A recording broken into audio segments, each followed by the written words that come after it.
श्री सच्चिदानंद सद्गुरु साईनाथ महाराज की जय। जोडोनिया कर चरणी ठेविला माथा, परिसावी विनंती माझी पंढरीनाथा।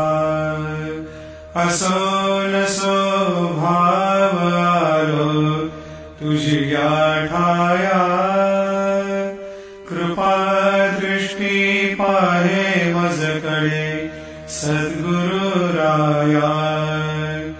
अखंडित सावे ऐसे वाटते पायी, सांडोनी संकोच ठाव थोडासा